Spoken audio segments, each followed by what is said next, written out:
All quotes about a person's activity and character in this podcast is purely alleged and based on information given to us through social media. Somewhere. It's just what was your reaction when you first watched that? Like, I am never going in water ever again. That was creepy.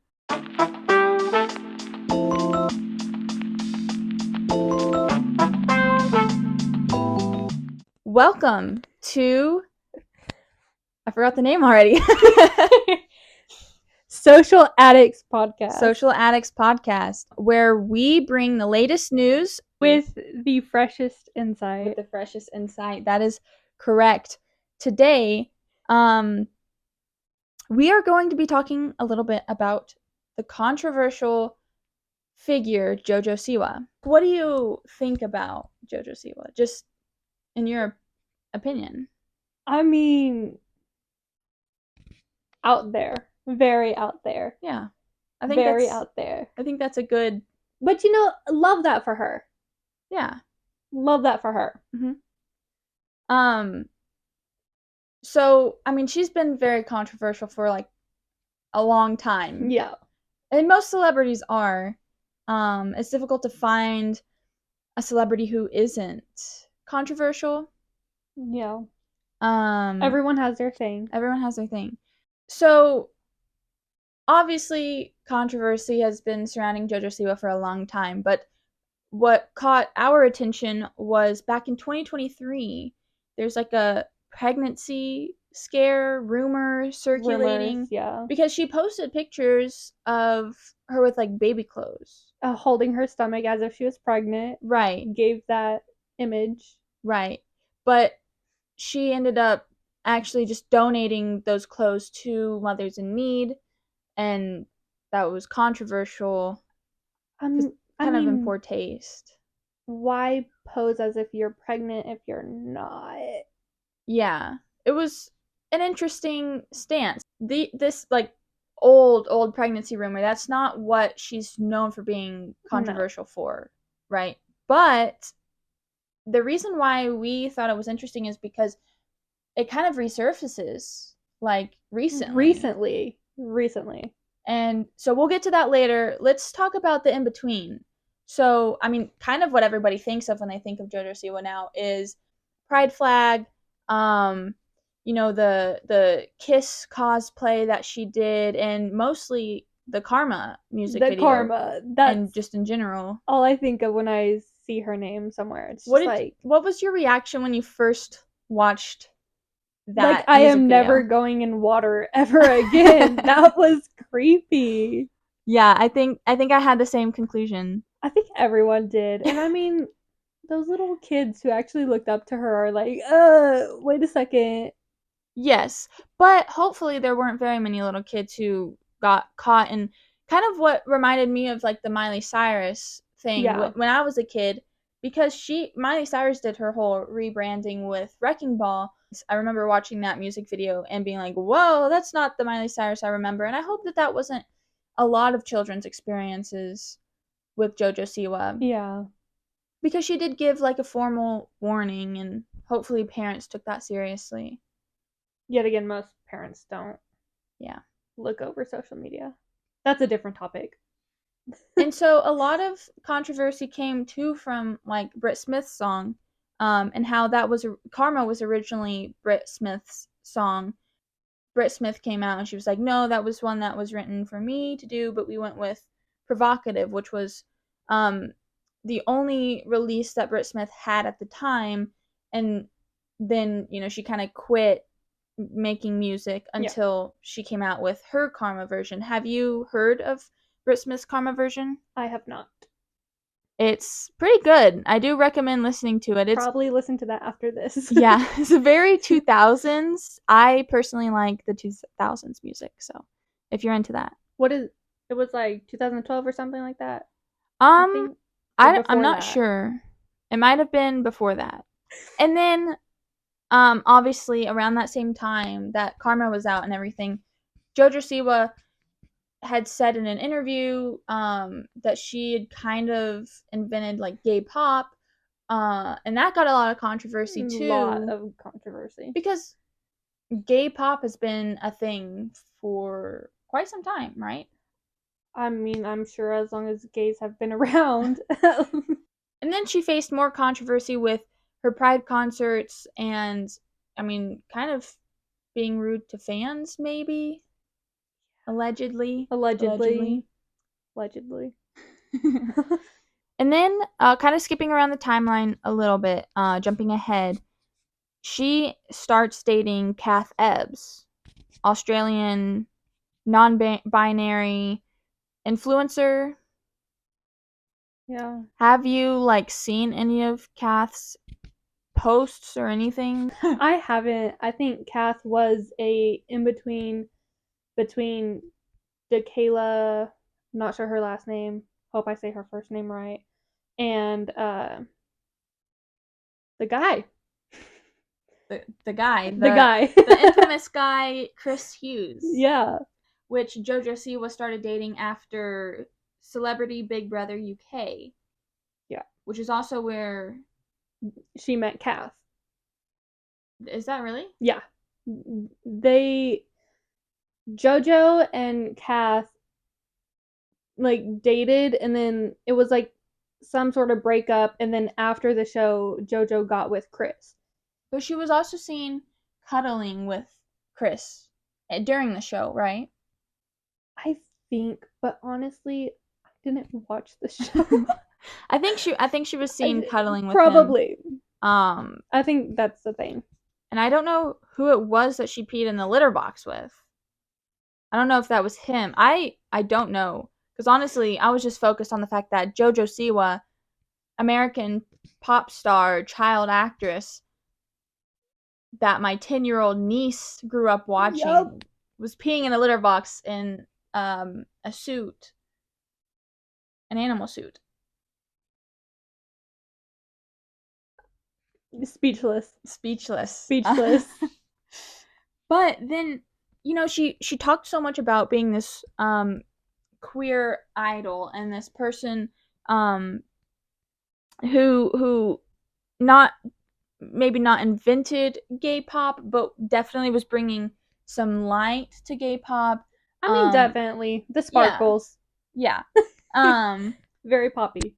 But then she goes to dating this man and kind of inherits this like trad wife persona is what people are saying. Yeah, I don't even know. Did you see her video of her covering Betty Davis's eyes? That cover on TikTok? Yeah, I did. Yeah, what did you think? I mean, speechless. Yeah, mainly it's just from her what you see, mostly her being so out there, sparkly, colorful, to lots of rainbows, short hair, curled, cropped dress looking thing. Very 40s. Yeah, it was a huge jump in, especially after that Karma video. It's just kind of all over the place. Yeah. Which I have heard some people say, you know, Jojo Siwa is a performer. She's grown up being a performer. She was on Dance Moms. She has been on stage her whole life. Yeah. Could that just be what she does with these personas? What she did when she was a child idol, like an idol for children. She was all out there with the ponytail and the bow and being sparkly and high energy for these children, being a performer for these children, and then moving into her more adult era, being this queer icon, really like again with the sparkles and the rainbows and the gay pop comments and the pride flags, all of that maybe being another performance. And then now with the trad wife persona also being a performance to get views and to get content, which is what most people do. Yeah, and for sure it's, I don't know if I can say this, I'll cut it out if I can't, but kid exploitation or whatever you want to call that. Exploitation. Yeah, exploiting your children on social media at an early age. Mm-hmm. I mean, that's literally what happened. She had a YouTube channel before she even joined Dance Moms. where she Oh, I didn't had know a that. different persona. And that persona, just seeing that was just like weird. I mean, if you're going to make YouTube videos at home, leave it at home. Don't bring it into the dance studio, you know? I don't know. I think exploiting kids is just not the way to go, but And that seems to be the trend with all of this, like, child actor, child star, child, YouTuber, all of this, like, child star type of content is we tend to see. We saw it with Miley Cyrus, we saw it with Lindsay Lohan, we've seen it with so many people, where Michael Jackson, even, like, their children, they grow up in the limelight, everyone's focused on them, they don't really get to be a child, and so they turn out to be these people who either shut down or do kind of what Jojo Siwa's done, which is the opposite of shutting down. She's so hyper focused on being in the spotlight because that's what makes her money, that's what gets her attention, and yeah. That's been an important part of their lives, like, and I think that it is the parents' duty to protect their children from the spotlight and protect their children from going down these paths that many child actors and YouTube stars have gone down. And so, with all of that being said, we get back to what we talked about at the beginning of this episode, which was the pregnancy rumors. Yeah. Which, like you were saying, have kind of resurfaced. Yeah, so Jojo and Chris have, they're a couple now. They post videos on TikTok and all that. Great, fine. But they've started, in certain videos, you can see, like, when Jojo's turned to the side, you can see she looks pregnant. Let's just say that. And Chris has, like, made it seem like she's pregnant too. And she's made a video saying that she's not, by doing 2 truths and a lie. But yet again, it's all social media, so she could be doing it. I mean, she could have posted to make it look like she was pregnant for the views, because we all know views lead to money. Mm-hmm. So it's just, the pregnancy rumors did resurface, and I think they're still kind of there. It's just the controversy. And so those have been like you've seen videos about people speculating that she looks pregnant, she might be pregnant. That's very interesting. That it kind of becomes like this full circle moment, because like right before she went into her era of adulthood and being a queer idol, she had those pregnancy rumors, and now that she's transitioning out of her queer idol era, she is now also facing those same rumors. Very interesting. Yeah. Well, where do you hope to see Jojo Siwa progress from here on? Like, what if you could tell her something? Like, let's just say she finds this podcast and she watches it. What would be one thing that you tell her? Honestly, I like the fact that she's kind of making fun of herself with the Betty Davis Eyes music video. She's not taking it personally. I do like that, because you shouldn't take things like that personally. People are going to hate you no matter what you do. So I do, like, chill. And she's, fine being herself, and even if that is a sparkly rainbow or not queer idol, whatever it is, I mean, I guess just be you. No one can stop you from being you. So I guess do what you do, and hopefully you find the path that suits you best and you get to live your life to the fullest. Alrighty, so we're done talking about Jojo Siwa for now, but we do have something fun planned. So this segment is called Rapid Fire Questions. Alrighty? So, Courtney, your job is to answer these questions Oh no. as fast as physically possible. Like, first thing that pops into mind. Even if it's, like, what's your favorite color? Yellow, and your favorite color is blue. Like, as fast as you can. Just rapid fire. Rapid fire. Yeah. Okay. And then, at the end, you can tell us which ones got were wrong. Yeah. Alrighty. Yeah. Okay. What's your favorite food? Spaghetti. What's your favorite movie? The Sound of Music. What's your favorite book? Lord of the Rings. What's your favorite music genre? Hip hop. What's your favorite season? Fall. Ice cream flavor. Vanilla. Hobby. Outside. Outside? What? Favorite animal. Koala. Favorite superhero. Wanda Maximoff. Dream car. 1957 Chevy Bel Air. Wow, that was the first thing off the top of your head? Yeah. Not just like No. Mazda. No. Okay. Favorite social media platform. Pinterest. Dessert. Ice cream. Coffee or tea? Neither. Morning or night? Night. Go-to pizza topping. Pepperoni. Easy. Yeah. Favorite word? Hi. Hi? Really? But only the way Ross Geller says it in Friends. How does he say it? Hi. When he's like sad, I can't even do his. Hi. Yeah, that essentially. If you could change your name, what would it be?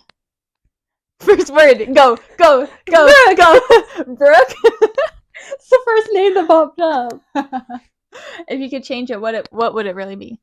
I don't know. Okay. Okay. What was your first concert? Christian concert. I don't What's know. your first career dream? Filmmaking. What's your favorite book? Hunger Games. Pet preference. Cat. If you could travel anywhere, where would it be? Paris. I know that one. Most unusual thing you've ever eaten? Pizza. Why is that the first thing that popped into my head? What is your hidden talent? Nothing. I don't know.